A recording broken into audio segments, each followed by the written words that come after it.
Terima kasih. Assalamualaikum warahmatullahi wabarakatuh. Jawat sekalian, dimanapun berada di seluruh Nusantara, pada siang hari ini kita bersyukur bahwa kita bertemu kembali dalam acara webinar pada siang hari ini, langsung dari studio di ICTech RSCM FKUI. Dan pada siang hari ini kita akan membicarakan satu topik yang mestinya cukup menarik berkaitan dengan terapi pada rheumatoid arthritis. Jadi sejawat sekalian, di tengah pandemi COVID yang sudah hampir 7 bulan berlangsung dan kita disibukkan dengan pasien-pasien COVID, tentu kita juga tidak menginginkan pasien-pasien dengan diagnosis yang lain, termasuk dengan diagnosis rheumatoid arthritis terbengkalai. Tentu kita harus memberikan perhatian yang cukup, meskipun kita juga harus waspada karena problem COVID masih belum selesai kita hadapi. Sejawat sekalian,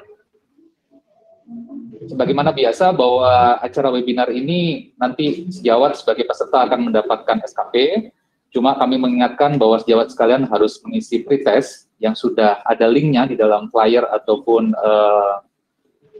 brosur yang selama ini sudah ada.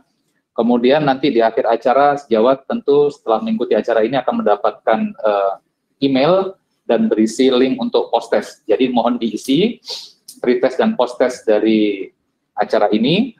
Kemudian insya Allah dalam 14 hari kerja ke depan, sejawat akan mendapatkan e-sertifikat asalkan memenuhi persyaratan yang saya sebutkan tadi. Jadi sejawat sekalian, pada siang hari ini sudah hadir bersama kita Prof. Harisuk Isbagyo. Beliau adalah guru besar di bidang ilmu penyakit dalam, khususnya di bidang rheumatologi, salah satu staf di divisi rheumatologi Departemen Ilmu Penyakit Dalam. Tentu beliau sudah banyak berkecimpung menangani kasus di bidang rheumatologi, termasuk rheumatoid arthritis, termasuk juga penggunaan biologic agent, sehingga beliau nanti akan bercerita tentang long-term and sustained effect on biologic agent for rheumatoid arthritis. Jadi sejawat sekalian, rheumatoid arthritis adalah penyakit autoimun yang termasuk paling banyak kita temui di bidang rheumatologi. Dan revolusi dari terapi pada rheumatoid arthritis ini berkembang cukup cepat dalam beberapa puluh tahun terakhir ini. Jadi ketika pertengahan abad ke-20, sekitar tahun 1950-an, kita mengandalkan kortikosteroid untuk terapi rheumatoid arthritis. Kemudian sejak tahun 1970-an, ketika methotrexate diperkenalkan dan menjadi anchor drug untuk terapi rheumatoid arthritis, dan sejak tahun 2000-an lah ya, 2000-an awal mulai diperkenalkan apa yang kita sebut sebagai biologic. Jadi mungkin ini mengingatkan sejawat sekalian, kita mengatasi rheumatoid arthritis jangan mengandalkan steroid, karena itu artinya sejawat sekalian kembali ke tahun 50-an gitu, dan kita sudah tahu bahwa untuk mengontrol penyakitnya tidak cukup hanya dengan steroid, kita perlu disease modifying anti-rheumatic drug, baik itu yang konvensional termasuk methotrexate yang tadi saya ceritakan mulai dikenalkan tahun 70-an, dan sejak tahun 2000-an kita sudah punya option lain yaitu dengan biologic, baik itu untuk kondisi yang memang prognosisnya cukup jelek, atau yang lebih kuat lagi indikasinya tentu pada mereka yang gagal dengan conventional DMARD. Nah, tapi pertanyaannya memang cukup banyak berkaitan dengan biologik, termasuk sampai berapa lama, kemudian apa yang perlu kita monitor, bagaimana kita bisa mengontrol efek dari biologik ini. Tentu ini menjadi pertanyaan yang terus perlu mendapat jawaban dalam tata laksana secara komprehensif pasien-pasien dengan rheumatoid arthritis. Untuk mempersingkat waktu, saya persilahkan Prof. Hari untuk memulai presentasinya dengan judul yang tadi sempat saya kemukakan tentang biologic agent pada rheumatoid arthritis. Saya persilakan, Prof. Baik, terima kasih Dr. Rudi Hidayat. Jadi, Assalamualaikum warahmatullahi wabarakatuh. Salam sejahtera untuk kita semua. Jadi nanti Dr. Rudi ini akan menjadi moderator, dan karena Dr. Rudi ini juga seorang ahli atau seorang rheumatolog yang S3-nya di bidang rheumatoid arthritis, nanti dalam diskusi mungkin saya juga akan minta pendapat beliau. Ya, Dr. Rudi ya. Baik, jadi saya akan mulai. Judulnya adalah tentang biologic agent pada rheumatoid arthritis, dan ini adalah bagaimana dengan penggunaan jangka panjang dan sustain effect-nya. Jadi juga apa yang dimaksud dengan anti sustain remission, nanti kita lihat ya. Jadi kita mengingatkan lagi bahwa pada RA itu adalah penyakit autoimun yang sistemik yang poliartritis sifatnya inflamasi simetris. Selain menyerang sendi juga bisa menyerang organ lain kronik pada 70% kasus, dan kurang lebih 15% ini akan menjadi cacat. Selain daripada gejala artritis, juga ada gejala sistemik lainnya seperti kelelahan, kaku pagi, menjadi kurus, dan bergejala lain. Kira-kira ini adalah patogenesis rheumatoid arthritis. Ini merupakan juga patogenesis dari umumnya penyakit autoimun. Kita tahu bahwa pada rheumatoid arthritis itu faktor genetik yang beranan adalah HLA-DR, dan karena pengaruh lingkungan, infeksi atau merokok, dari bakat itu nanti ada upregulation atau dysregulasi dari sitokain, bentuklah autoimmunity atau autoantibodies seperti remafaktor dan anti-CCP. Jadi dalam penelitian terbukti bahwa anti-CCP itu bisa muncul 10 tahun sebelum munculnya penyakit. Kemudian karena terjadinya spreading dari penyebaran dari epitop, maka barulah muncul gejalanya. Nah, kita lihat ini karena biologic agent erat kaitannya dengan patogenesis dari rheumatoid arthritis. Jadi biologic agent itu bekerjanya lebih di hulu. Kalau Dr. Rudy tadi menyebutkan steroid pada tahun 50-an itu paling hilir, juga NSAID itu paling hilir, paling ujung, jadi itu simptomnya saja. Sedangkan sekarang pengobatan makin menuju target, menuju ke paling hulu ya. Jadi kita lihat di sini bahwa dimulai dengan antigen resistant cell ya, yang nanti akan mempresentasikan antigen melalui HLA, dan di sini ada sel T, ada T reseptor. Menjadilah kompleks 3 molekul ini, T reseptor, antigen, dan HLA, sehingga nanti akan merangsang makrofag maupun sel B. Sel B nanti akan menjadi sel plasmosit yang mengeluarkan berbagai macam antibodi, sedangkan nanti dengan pengaruh beberapa interleukin proinflamasi, makrofag ini nanti akan aktif dan mengeluarkan berbagai macam sitokin proinflamasi, antara lain TNF alpha, interleukin 1, interleukin 6, yang ini akan mempengaruhi pada osteoklas sehingga jadi osteoporosis justa artikuler, mempengaruhi juga fibrosis synovial sehingga jadi pembentukan yang kita sebut panus yang akan merusak sendi, dan juga mempengaruhi kondrosit sehingga mengeluarkan berbagai macam metaloproteins sehingga menyebabkan kerusakan dari tulang rawan sendi sehingga jadi penipisan celah sendi. Nah, ini adalah perjalanan dari pengobatan rheumatoid arthritis. Pada awal-awal dulu kita sudah senang dengan mengobati simptomnya saja, ya. Jadi simptom orienting.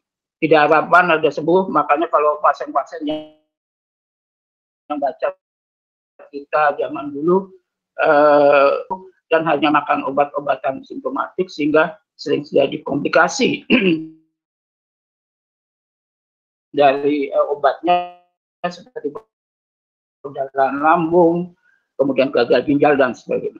Nah, kemudian sekitar tahun 80-an ya, 70-an 80-an mulai dikembangkan NTX dan sulfasalazin untuk mengobati kondisi ini. Kita mulai menggunakan disease modifying antirheumatic drug yang fungsinya nanti adalah menghambat proses dari berjalan penyakit. Jadi berbeda dengan steroid yang sifatnya simptomatik, di sini mulai diberikan obat-obatan untuk mengontrol penyakit reumatiknya, ini, sehingga kecacatan itu bisa dihambat atau paling tidak penyakitnya bisa dihentikan. Tapi untuk sembuh tentunya tidak ya, belum ada obat penyembuhan.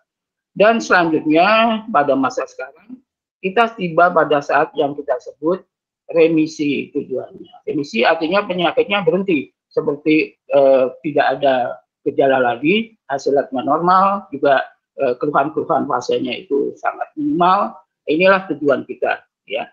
Dengan goal tentunya pengobatan sendiri mungkin sehingga tidak terjadi catatan dan remisi terjadi secepat mungkin. Nah, inilah yang kita sebut treat to target. Jadi konsepnya sekarang adalah pengobatan dini, kemudian kontrol penyakit yang ketat sampai tercapai remisi atau minimal low disease activity. Dan itu merupakan tailer, artinya tailer itu tiap orang atau berbeda-beda dari satu orang, tidak bisa disamakan satu orang dengan orang, karena itu sifatnya individual, tergantung dari aktivitas penyakit pada tiap orang. Nah, mungkin ini mirip dengan penyakit-penyakit kronik lainnya, seperti hipertensi, diabetes tipe 2, dan juga sama dengan rheumatoid arthritis prinsipnya. Ialah bahwa penyakit ini, seperti hipertensi atau diabetes tipe 2, kalau tidak diobati menjadi progresif. Kemudian kegagalan dalam pengobatan tentu akan menyebabkan catatan. Dan inflamasi merupakan faktor yang utama patogenik, ya, kemudian bisa terjadi organ damage, kerusakan organ bila tidak dikontrol, dan pengobatan manajemen transaksional adalah sepanjang umur, ya, sepanjang waktu, karena dengan pengobatan ini ternyata mencapai kondisi di mana morbiditas dan mortalitas tentunya akan bisa dikurangi. Nah, ini contohnya. Kalau pada diabetes, target kita tahu semua adalah HbA1c, glikoHb di bawah 7%, pada hipertensi blood pressure di bawah 140-90, dan LDL kolesterol di bawah 70. Ini untuk mencegah nantinya terjadi penyakit jantung koroner. Pada rheumatoid arthritis, maka targetnya adalah remisi atau low disease activity. Nah, ini perbedaannya. Jadi sudah dilakukan suatu penelitian dibandingkan mereka yang dilepas begitu saja pengobatannya dan mereka yang diawasi dan ketat tiap bulan kontrol di lab, disesuaikan kondisi penyakitnya dengan obat-obatannya. Ternyata mereka yang dikontrol dan ketat memberikan hasil yang jauh lebih baik dan remisinya juga jauh lebih tinggi daripada yang dibebaskan pengobatannya, terutama hanya banyak menggunakan obat-obatan simptomatik. Nah, untuk mencapai remisi kita mengenal beberapa alat atau ya ukuran gitu ya. Nah, salah satunya adalah Boolean based definition. Jadi berdasarkan jumlah sendi yang bengkak, jumlah yang sakit, C-reactive protein, kemudian patient global assessment. Jadi bagaimana asesmen pasien terhadap penyakitnya ini. Nah, ini nanti dijumlah dan mempunyai angka ya. Kemudian yang lain adalah yang kita sebut DAS24 yang menggunakan atau bisa 44 jenis sendi yang dipilih. Kemudian DAS28 juga ini menggunakan sendi 28 sendi yang sering terkena pada penyakit rheumatoid arthritis ya. Dan kita sebut DAS28 itu kita sebut remisi apabila DAS28 skornya di bawah 2,6, DAS44 di bawah 1,6, dan CDAI bawah 2,8. Nah, kita tidak usah pusing-pusing cara menghitungnya. Silahkan download aja ini aplikasi dari Perhimpunan Rheumatologi Indonesia (IRA), yaitu yang kita sebut Rheumatic Autoimmune aplikasi.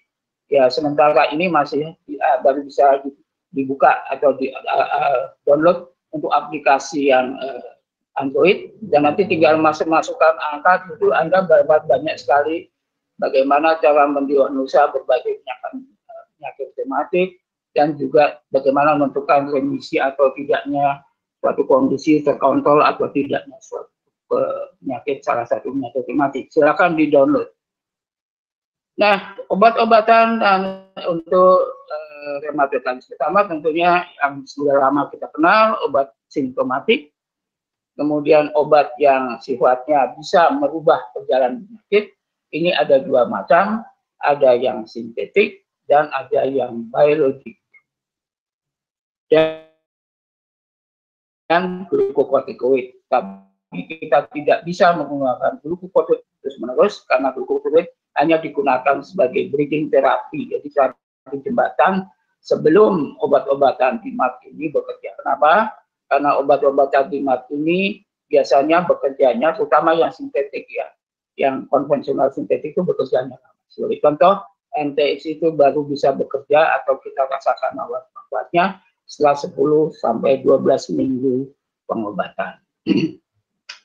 Kemudian DIMAP adalah suatu kelompok obat untuk penyakit rematik yang bisa selain simptom kontrol, dia juga dapat memodifikasi perjalanan penyakitnya.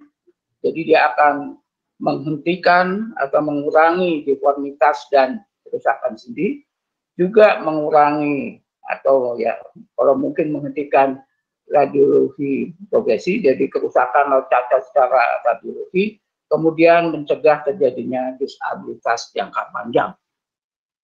Nah, obat sintetik DIMAP ada dua macam ya. Yang satu adalah obat yang lama yang kita sebut konvensional DIMAP. Walaupun ini obat lama, tapi masih kita gunakan dalam praktek sehari-hari. Nanti akan kita lihatkan di mana peranannya konvensional DIMAP.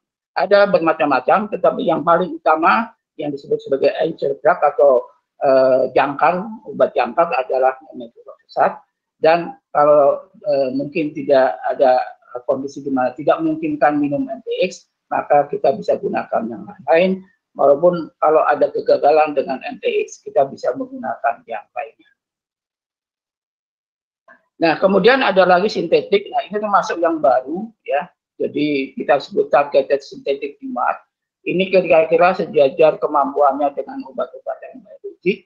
Ada beberapa jenis targetnya, tapi yang pada rheumatoid arthritis banyak digunakan adalah target pada JAK kinase ya. Ini ada 3 yaitu yang sudah beredar, baricitinib, tofacitinib, dan upadacitinib yang di Indonesia belum ada obatnya.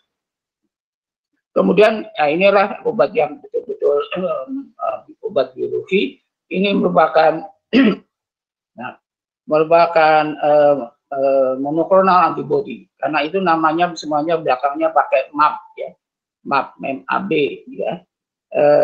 Ini ada yang targetnya adalah sebagai anti terhadap sitokain ya, seperti anti terhadap atau inhibitor dari TNF alpha, antara lain ada adalimumab, etanercept, infliximab, dan golimumab, dan ada interleukin 1 inhibitor yaitu anamkira, anti-interleukin 6, tocilizumab, dan yang target pada sel, yaitu target pada sel T yang kita sebut abatacept, dan target sel B yang anti CD20 yang disebut namanya adalah rituximab.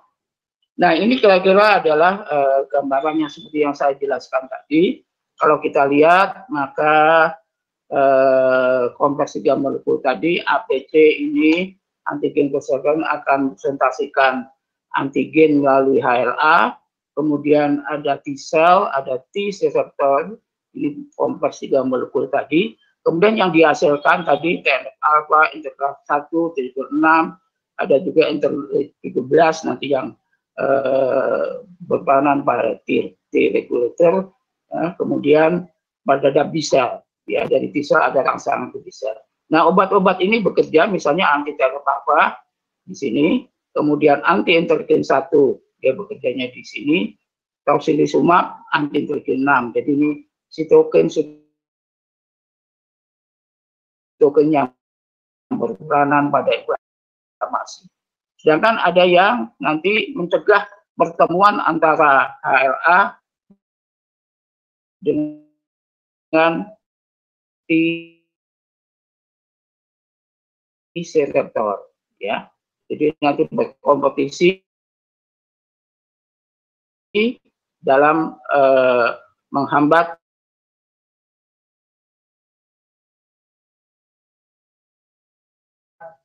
bertemunya HLA ini dengan T-receptor. Ya, ini namanya abatacept.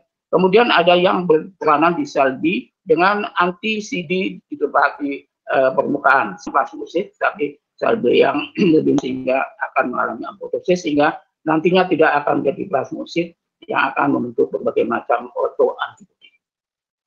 Ya, nah kita gunakan dalam pengobatan yang diadopsi juga oleh IRA yaitu dari rekomendasi dari Yular ya. Ini adalah yang terbaru yang tahun lalu 2019 update. IRA juga mengeluarkan, nanti mungkin akan diperbarui lagi, tapi saya coba ambil yang terbaru dari Yular.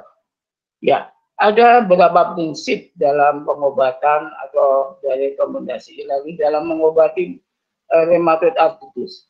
Pertama adalah pengobatan itu adalah rheumatoid arthritis, maksudnya itu adalah ada self decision. Jadi keputusan itu dilakukan antara pasien dengan dokter rheumatologis. Jadi nanti untuk menentukan dokter memberikan obat A, misalnya diberi penjelasan, ada pilihannya 1, 2, 3, 4, nah nanti didiskusikan. Mungkin juga menyangkut efek samping, kemampuan untuk membeli obat, dan finansial, dan hal-hal lain untuk kita.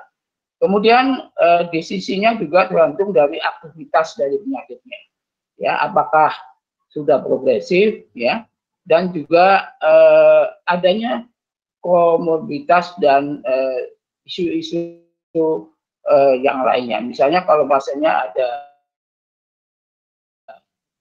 penyakit-penyakit yang lainnya, kondisi yang lainnya juga harus dipertimbangkan.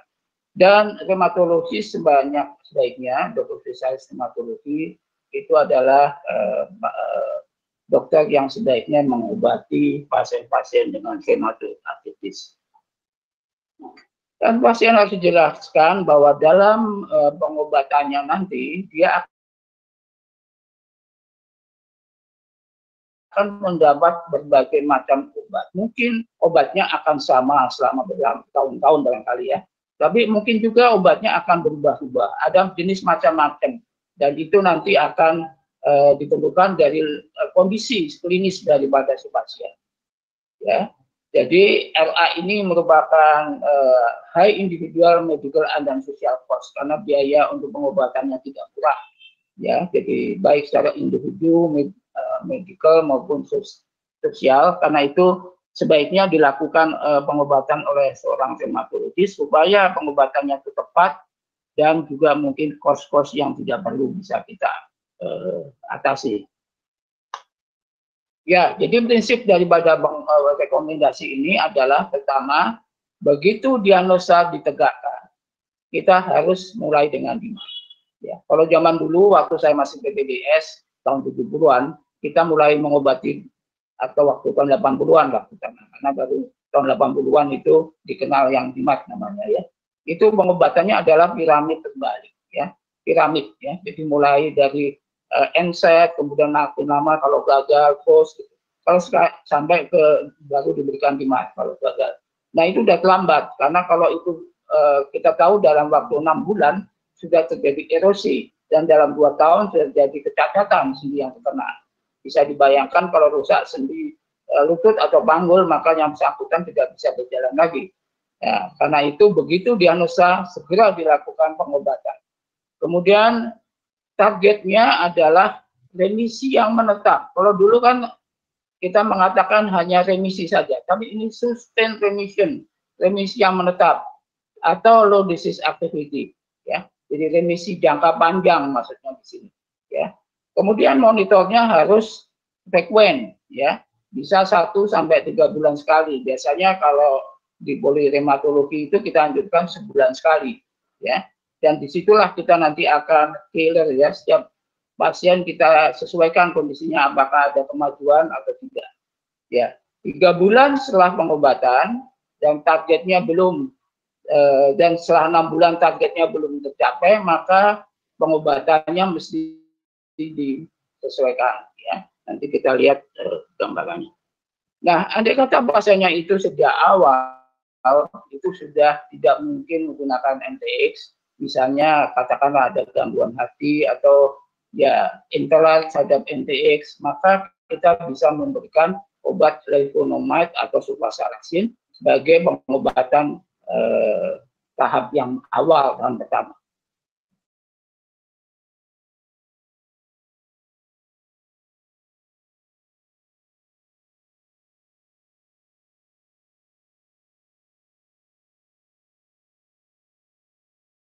Pada waktu awal itu kita bisa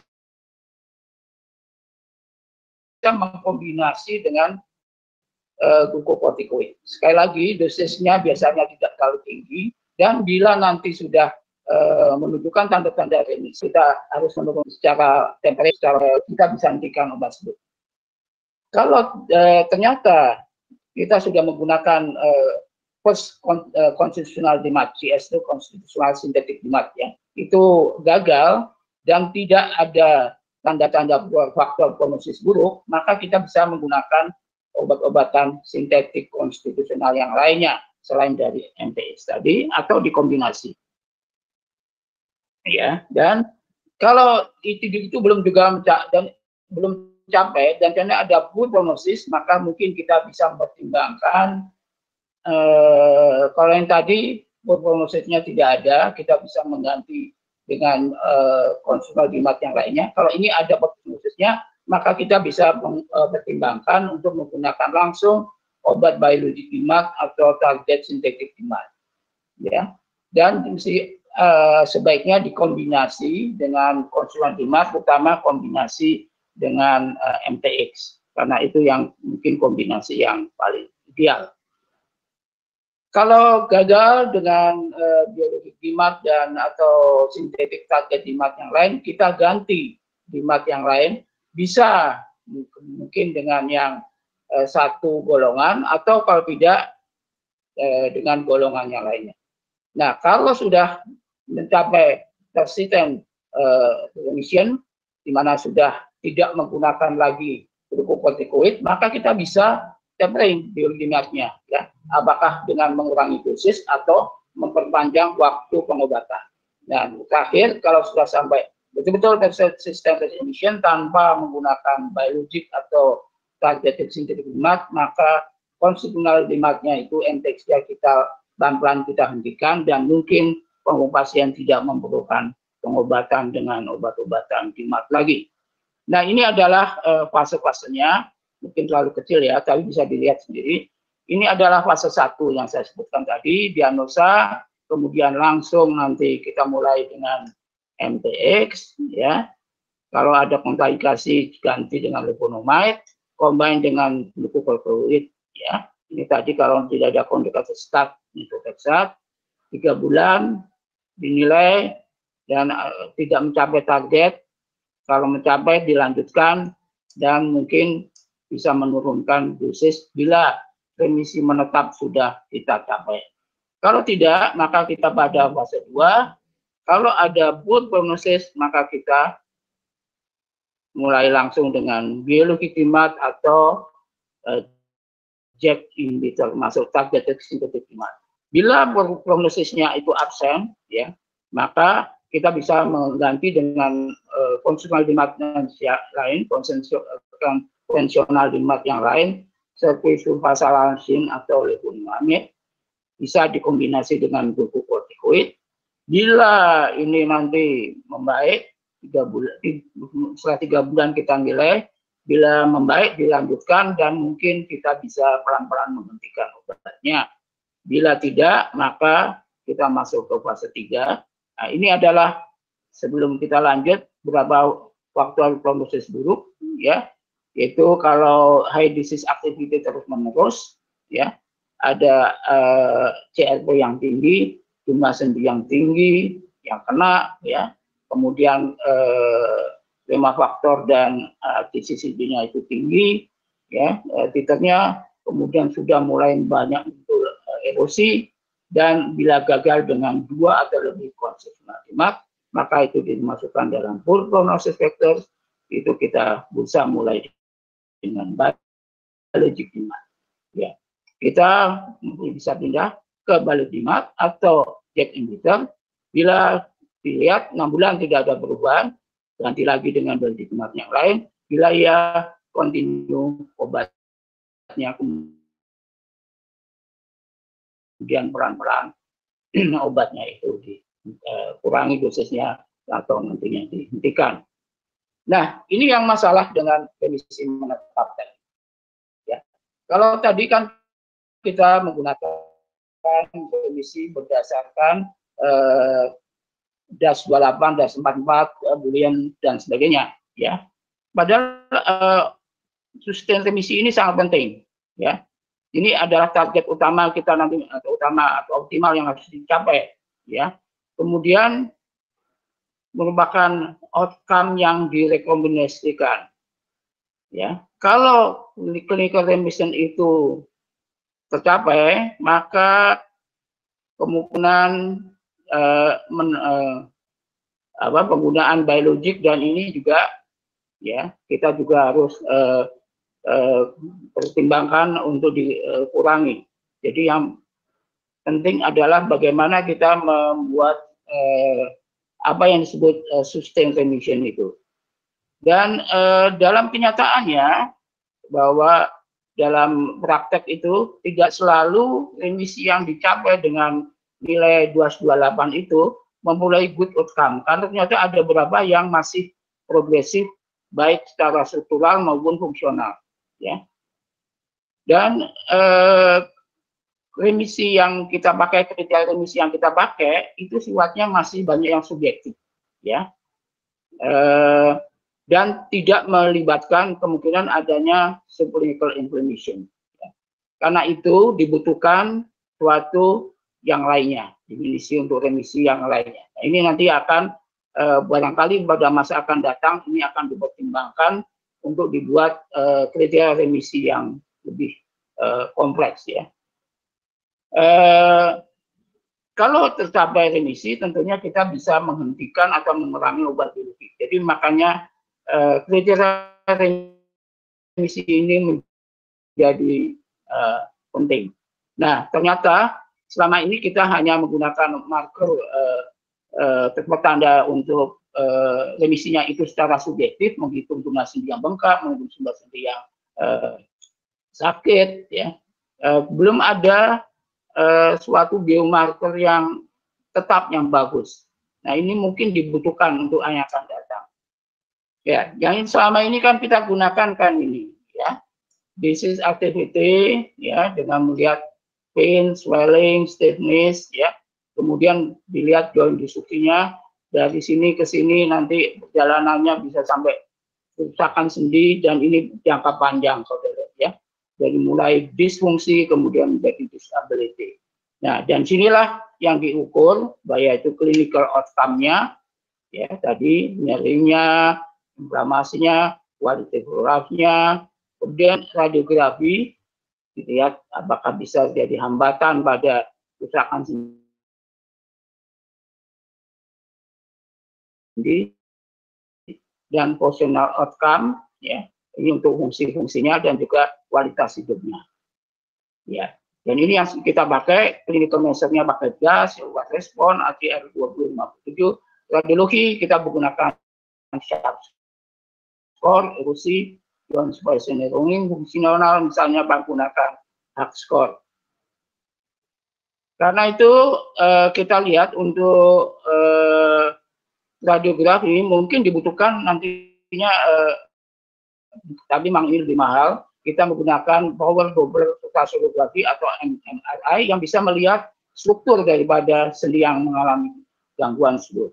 Kemudian juga adanya marker-marker, multiple biomarker yang melihat dari adanya peranan daripada sel T di sini. Nah, ini belum ditentukan apa, mungkin di masa datang ini dibutuhkan.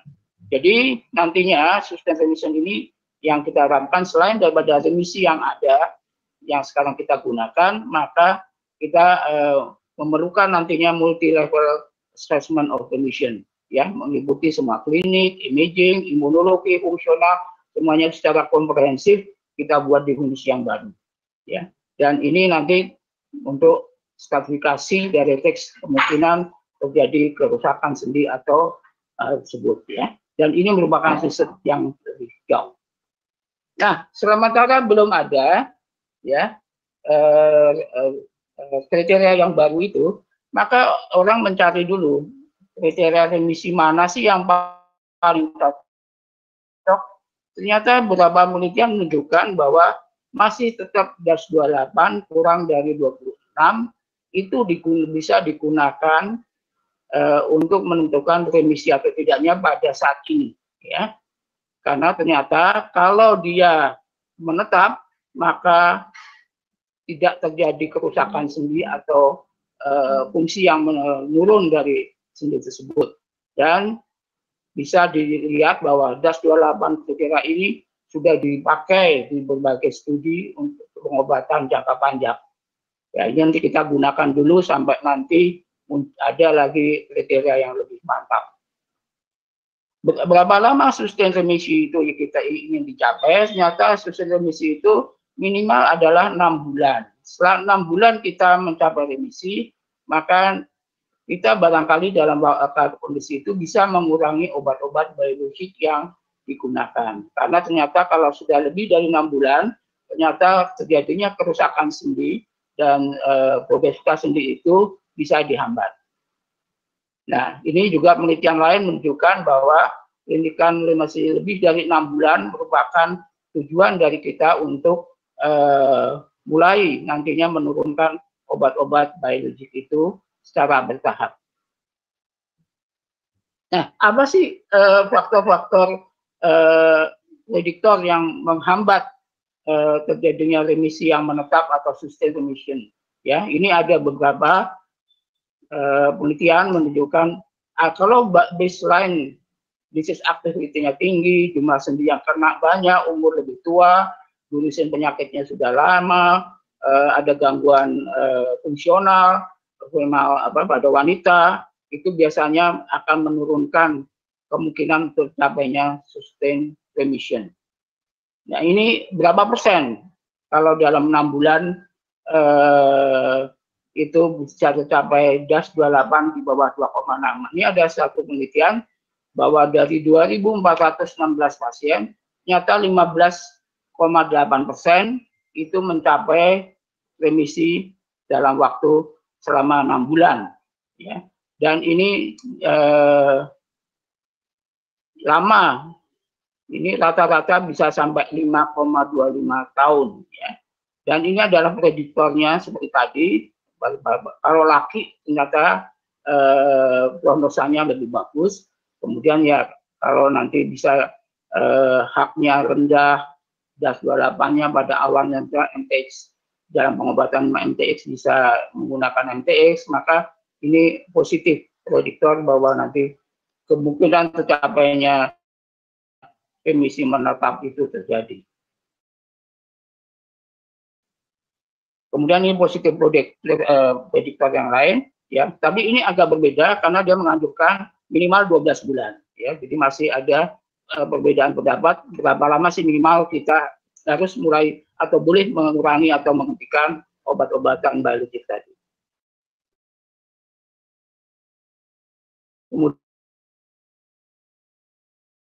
Kemudian ini penelitian di Cina, ya, dia menggunakan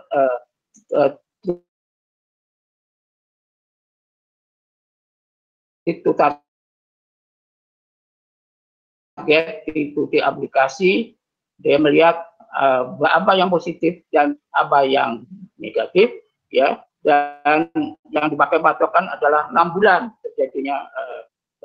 Ternyata kalau kita hanya menggunakan konsultimat itu hasilnya tidak sebagus kalau menggunakan biologik. Ini ada penelitian lain yang menunjukkan bahwa kalau kita menggunakan jimat biologi, hasilnya akan lebih sering tercapai sustained remission dibandingkan hanya menggunakan sintetik jimat saja.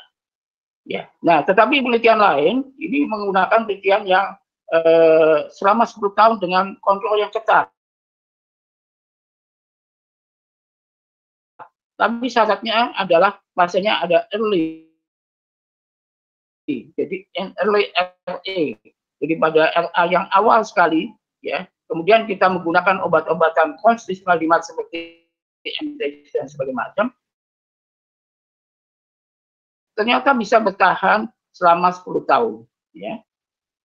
Jadi di sini kita melihat bahwa sebenarnya masih ada harapan kalau kita tetap menggunakan konstitusional dimat dan mengontrolnya secara ketat. Tetapi kapan kita bisa menghentikan, ini tergantung sangat individual.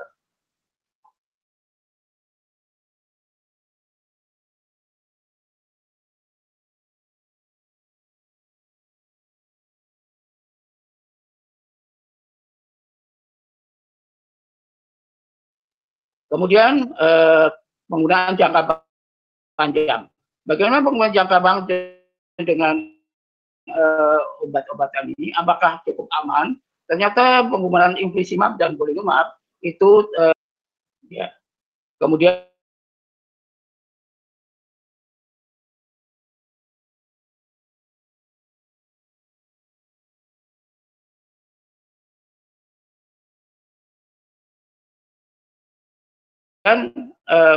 apa yang menjadikan prediktor untuk lebih dari long term effect dari anti TNF. Jadi kalau kita gunakan anti TNF selama lebih dari 10 tahun, ya ini biaya remisi, ya sustain remission, dan low disease activity-nya 26,3. Jadi kalau dijumlah totalnya kira-kira 40-an% ya. Ini. Kemudian positif prediktornya adalah beberapa hal, negatifnya adalah ini.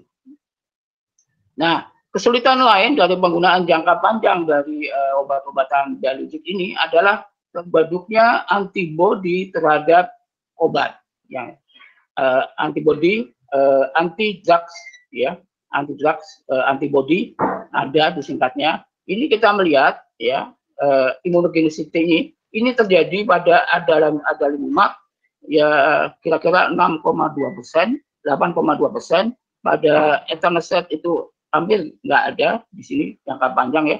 Tetapi tertinggi adalah pada infliximab yang mencapai 28,4%. Jadi ini akan menyebabkan obat itu setelah digunakan sekian lama tidak berfungsi lagi.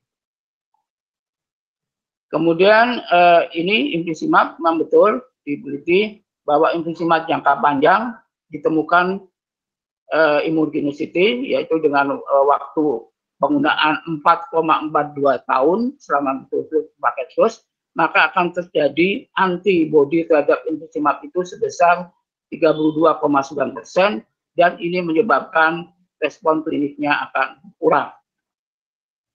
Kemudian ternyata ini penelitian dari Dr. Kondo yang dari Keio University yang juga bekerja sama dengan kita, dia meneliti bahwa setelah obat itu digunakan sekian lama, berapa persen sih yang masih berfungsi.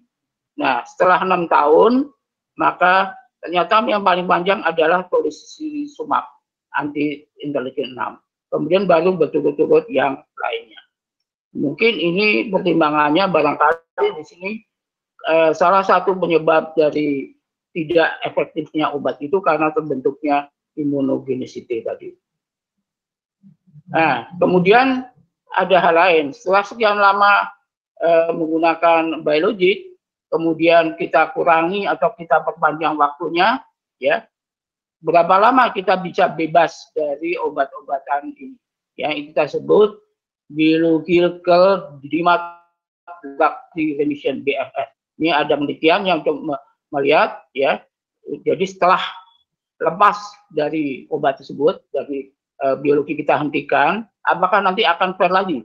Ya, ternyata pada 21,5% itu remisinya menetap, walaupun obat biologiknya sudah dihentikan dalam waktu 1 tahun. Ya. Kemudian ada beberapa hal yang terutama bahwa penggunaan TNF dan abatacept, ya, ini merupakan faktor yang bisa merupakan faktor positif dalam hal ini. Kemudian safety issue juga merupakan masalah yang kita sering bicarakan, ya. Penggunaan jangka lama ini bagaimana? Ini penelitian pada 2013 dari 45 observasi studi, maka dibandingkan antara biologikimab dengan konvensional. Ternyata konvensional itu selama penggunaan jangka panjang tidak ada safety efek samping sinyal baru yang ditemukan. Nah, sedangkan untuk yang menggunakan TNF alpha inhibitor, ternyata risk dari infeksi itu kalau digunakan jangka panjang meningkat, risk daripada heterosexual infection dan tuberculosis meningkat, dan risk of malignancy juga menunjukkan peningkatan. Demikian juga penelitian yang sama diulang pada tahun 2019 dari 42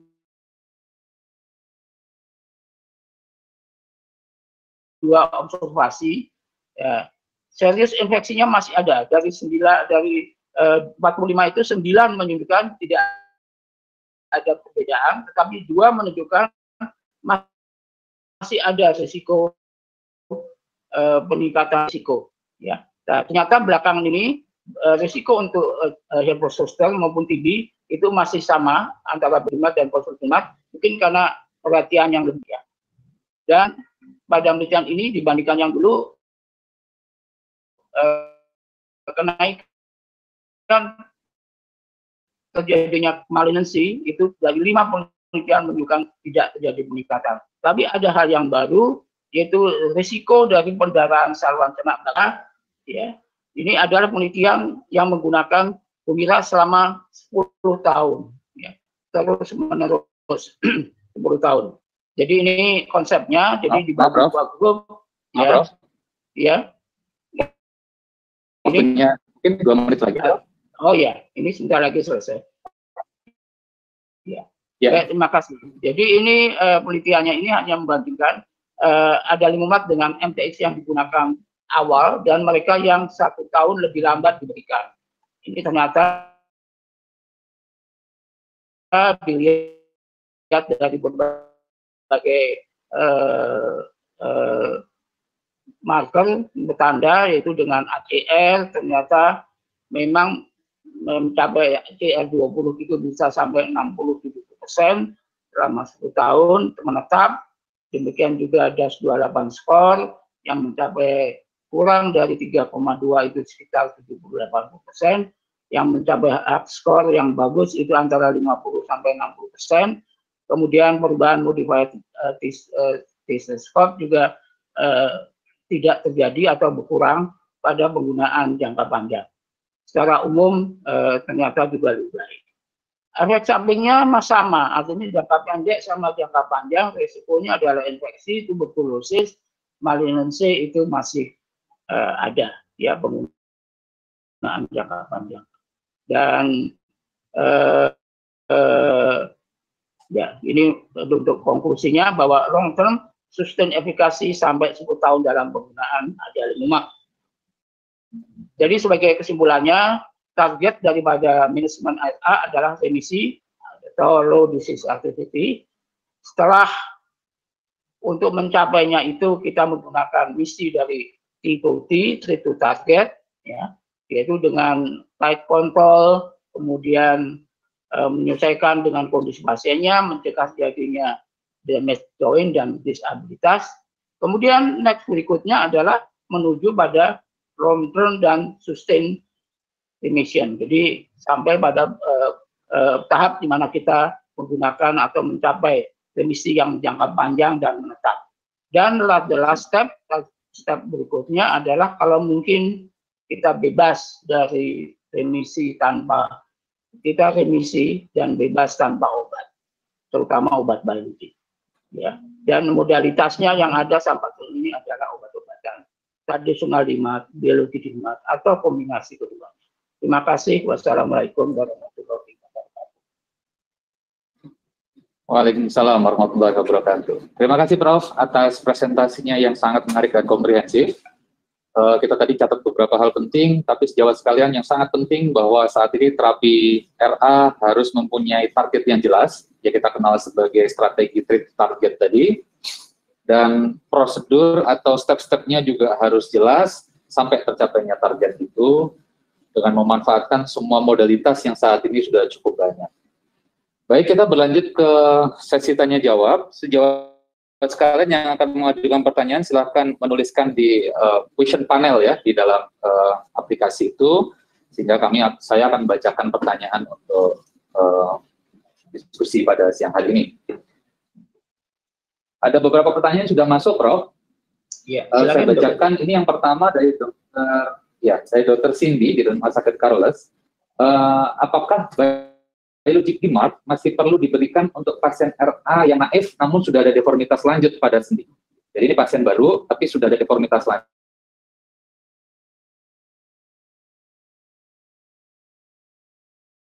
lanjut, apakah perlu biologic demand?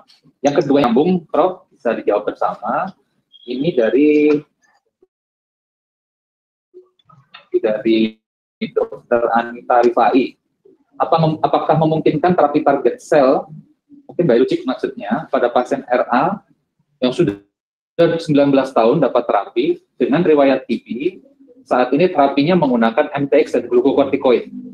Kondisi klinisnya stabil, tapi glukokortikoidnya masih perlu 3 mg per hari. Sudah coba di tapering, tapi gejala klinisnya masih sering timbul. Gitu.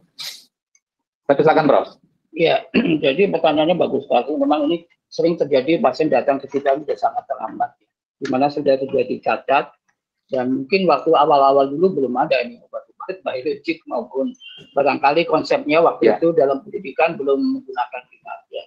Jadi apakah kita perlu menggunakan biologik atau mungkin juga konvensional bimat pada kondisi-kondisi yang sudah lanjut seperti ini?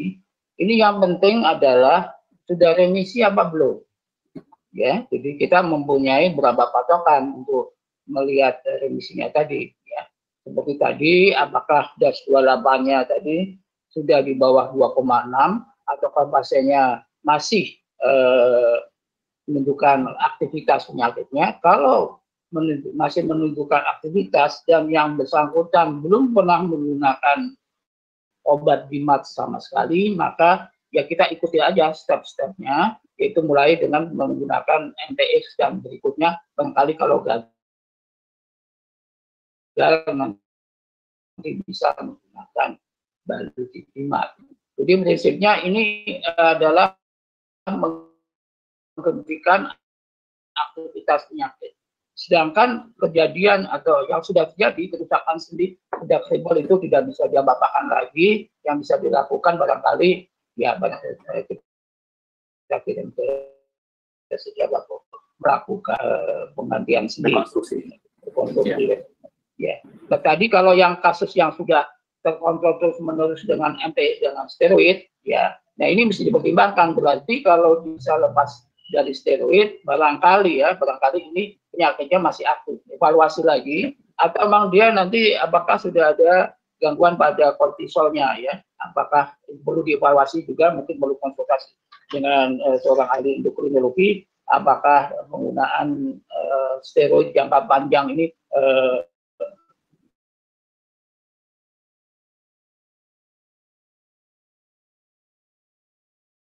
bagaimana kondisinya pada pasien. Tapi pada prinsipnya kalau dia dikurangi atau dihentikan steroidnya, kemudian dia aktif kembali, berarti penyakitnya masih aktif. Jadi, saat itu sebenarnya kita maksimal, ataukah mungkin bisa dikombinasi dengan obat-obatan konvensional lainnya, atau barangkali bisa dibandingkan pemberian bimat. Ya, itu Dr. Terima kasih, Prof. Jadi karena kalau rekomendasi yang tadi Prof sampaikan bahwa penggunaan glukokortikoid itu short term dan menggunakan dosis rendah. Ketika diperlukan dosis panjang, jadi kesimpulannya kita harus evaluasi betul apakah disease activity-nya ini benar-benar sudah remisi atau sebenarnya belum nih karena masih menggunakan glukokortikoid terus. Terima kasih, Prof. Ada pertanyaan berikutnya? Tambahnya tadi yang disebut remisi, termasuk sustain remisi adalah tanpa steroid. Betul, ya. Salah satu ya kriterianya ya, Prof. Baik. Ada pertanyaan ini berkaitan dengan terapi anti-TNF, Prof. Apakah anti-TNF aman diberikan untuk pasien dengan riwayat aritmia dan ablasi jantung, Prof? Saat ini pasien post ablasi masih sering muncul sinus aritmia. Secara struktural dan anatomis sebenarnya tidak ada kelainan di jantung, hanya ada regurgitasi mitral. Jadi anti-TNF apa yang bisa diberikan, Prof? Jadi problemnya aritmia dan ablasi. Sepanjang saya tahu ya tidak pengaruh ke jantung memang jarang sekali dilaporkan. Tapi penyakit rheumatoid arthritis sendiri itu mempunyai peranan untuk terjadinya mobilitas baik pada koroner ya, penyakit jantung koroner. Itu penelitiannya Dr. Rudi, mungkin Dr. Rudi bisa menjawab tuh. Silakan Dr. Rudi. Penyakit jantung, pengaruh penyakit jantung dari rheumatoid arthritis. Perikarditis sampai endokarditis ya. Kalau misalnya memang itu yang menyebabkan aritmia, ya mungkin treatmentnya justru lebih dioptimalkan untuk mengontrol penyakitnya. Kira-kira begitu mungkin ya Prof ya. Jadi harus dievaluasi apakah ini memang berkaitan sama aktivitas penyakit dari RA-nya atau jadi dua hal yang berbeda.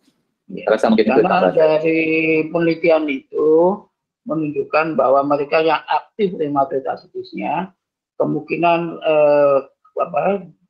gangguan atau ya terjadinya aterosklerosis dan penyakit jantung koroner dan kematian dini itu lebih banyak ya, lebih tinggi daripada populasi normal. Jadi dianggap bahwa RA ini juga salah satu risk factor-nya sendiri untuk penyakit koroner. Ya.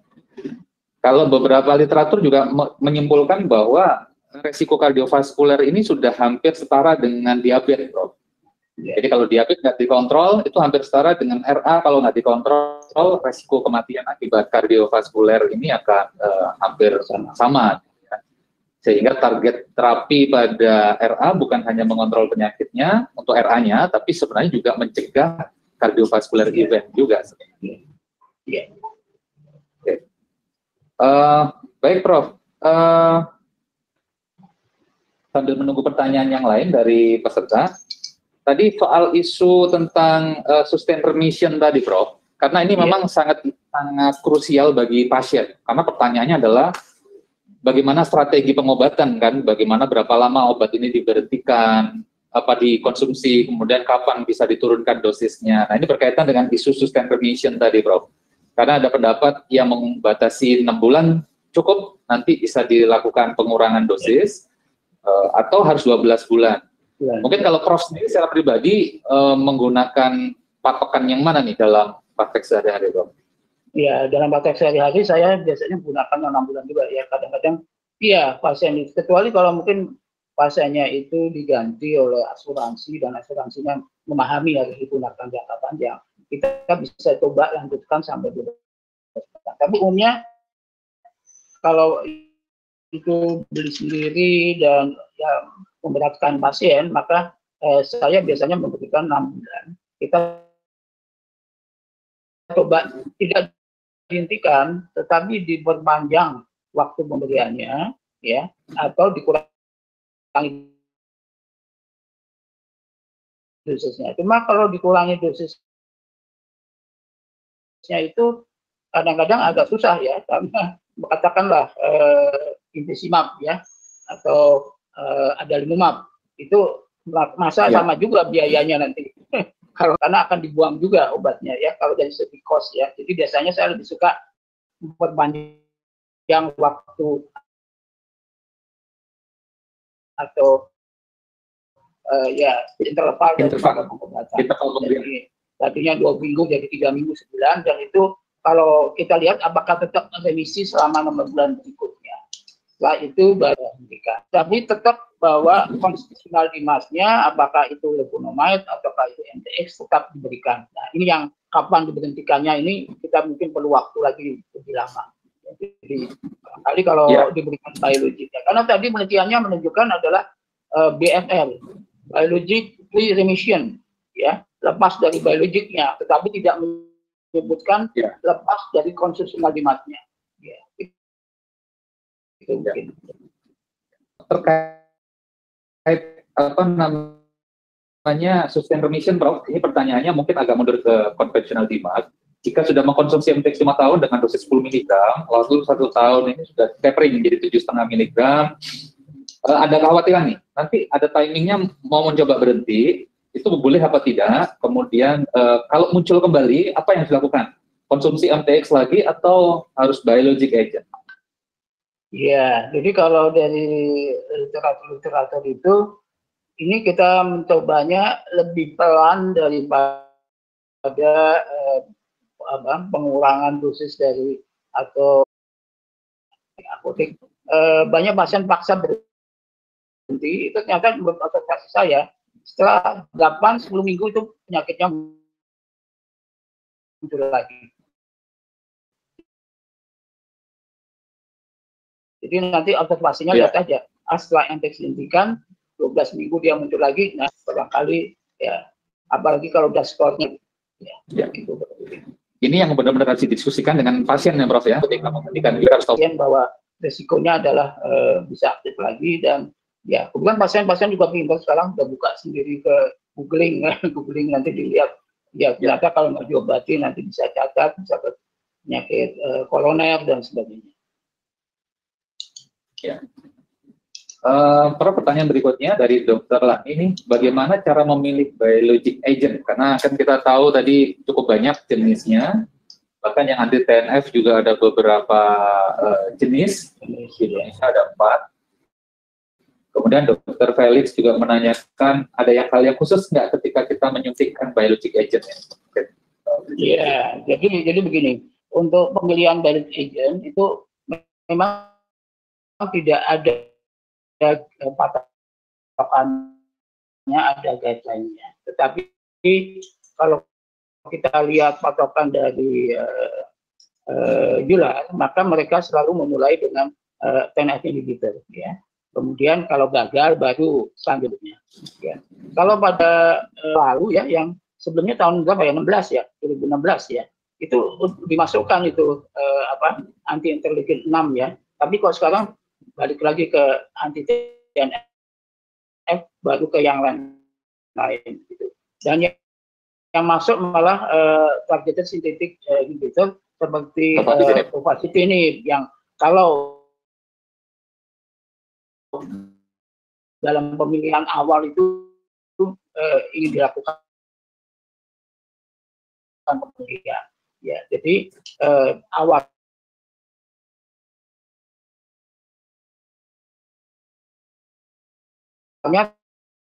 TNF atau tofacitinib ya, lagi Jack lah kelompok itu, baru nanti kalau gagal yang lain-lain. Nah, kesulitan mungkin pernah saya coba pada waktu itu, kalau obat itu akan berhasil, ya kan? Ini berhasil, bukan dengan pasti bahwa mesin periksa ini memberi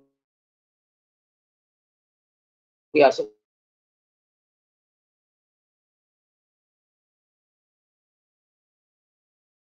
yang baik. Jadi karena itu pembeliannya ya blind ya, berarti dari awal kita coba aja dengan TNF ya, tapi tidak ada patokan kalau ini hasil pemeriksaan interleukin atau mesti ada semua pasien bisa langsung diberikan biologic. Screeningnya adalah pertama, yang nomor 1 adalah TB ya. Kita sekarang bisa melakukan pemeriksaan IGRA untuk mengeksklud bahwa tidak ada TB. Tentunya tolak foto dan kalau perlu scan dari paru itu dibutuhkan kalau kita ragu-ragu. Karena memang seperti tadi, sampai tahun 2000 risiko untuk TB paru itu masih tinggi, kan obat-obatan terutama anti TNF ya, penyakit virus yang kronik seperti hepatitis B, C, HIV, itu juga harus diperhatikan, harus dilakukan kondisi yang sehat gitu. Itu udah perlu ya. Baik, terima kasih Prof. Jadi kalau dipatokan tadi pilihannya adalah tidak ada anti TNF manapun yang lebih dianjurkan, tapi tentu kita harus tahu profil masing-masing obat. Tadi Prof ada perbedaan profil antara misalnya abatacept, etanercept,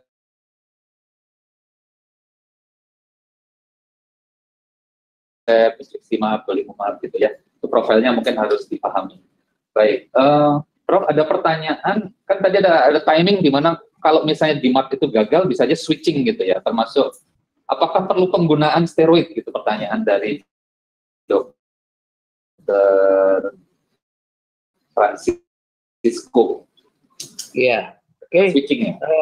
Jadi seperti tadi steroid sifatnya di sini adalah simptomatik.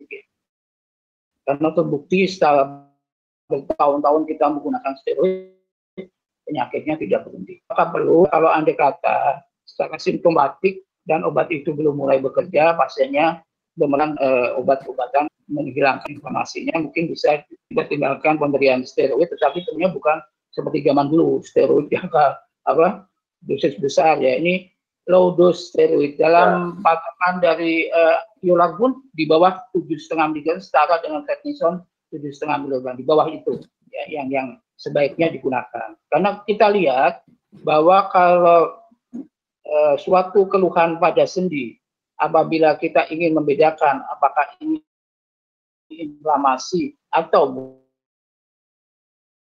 bukan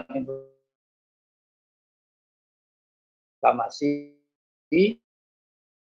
ada beberapa pakar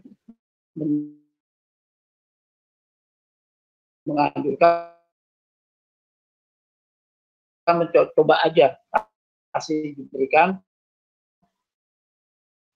steroid 7,5 mg, jadi 3 kali 1,5 tablet ya berarti ya. Kalau yang bagus artinya karena seronegatif atau yang lain-lain ya. Maka steroid kan tidak ada hasilnya ya, berarti nyerinya sendinya apakah itu penyakit OA mekanik ataukah itu juga neuropati ya, itu mesti dilihat ya. Tapi kalau jelas bengkak merah kemudian kita kasih steroid kemudian enggak, ya itu inflamasi. Nah, kemudian kita mesti cari apa nih penyebab inflamasi. Jadi apakah perlu diberikan steroid? Lihat kasusnya ya. Kalau memang ternyata memerlukan ya, tetapi untuk harus tidak. Apakah perlu ikan kalau untuk pencegahan tidak ya. Kalau sudah steroid lah dalam pengobatan artritis inflamasi kalau tidak dipaksa. Ya. Ya. Ya. Tapi bukan berarti tidak boleh sama sekali bijaksana. Memang bijaksana dan ada indikasinya gitu.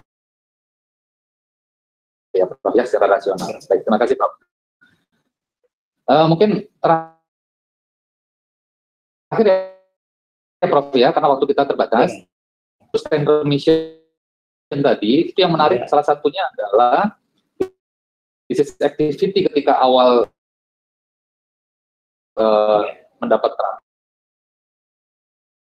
terapi sama jadi kalau kita mendapatkan pasien yang semakin terlambat dan disease activity-nya mau jelek, begitu Prof kesimpulannya. Oh bukan, atau untuk jadi untuk mencapai sistem remisinya itu lebih pertama. Ya.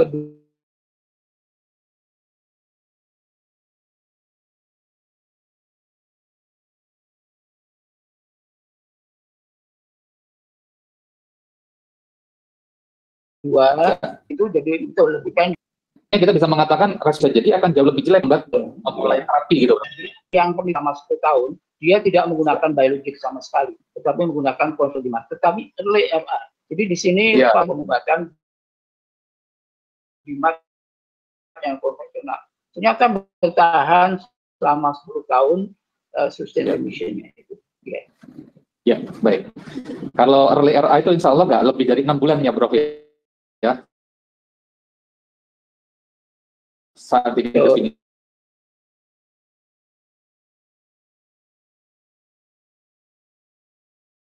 definisinya, jadi mungkin harus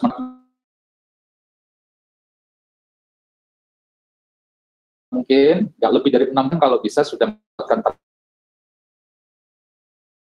terapi yang definitif berupa DMARD, meskipun hanya menggunakan DMARD konvensional, tapi responnya bagus kalau memang masih early RA gitu ya, Pak. Sejawat sekalian, mohon tidak email, mohon dijawab sehingga kita bisa ikat. Termasuk yang menggunakan link YouTube jika ada, jangan lupa untuk absensi di sana dan juga mengerjakan pre dan post test. Sebelum saya akhiri, saya ingin mengucapkan terima kasih kepada Ebert yang menjadi sponsor acara siang hari ini, kemudian dari ICTech, FKUI RSCM, dan tentu Prof. Hari sebagai narasumber. Terima kasih banyak atas kuliahnya.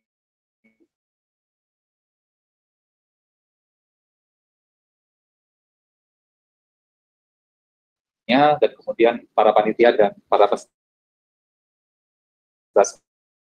Saya akhiri webinar berikutnya di ICTech adalah Indonesian Hydration Working Group Webinar Series 10 dengan judul Healthy Hydration for Hydrogen di Master Gizi MGizi SPGK. Bergabung dengan webinar ICTech berikutnya. Dari saya cukup sekian. Sekali lagi terima kasih. Mohon maaf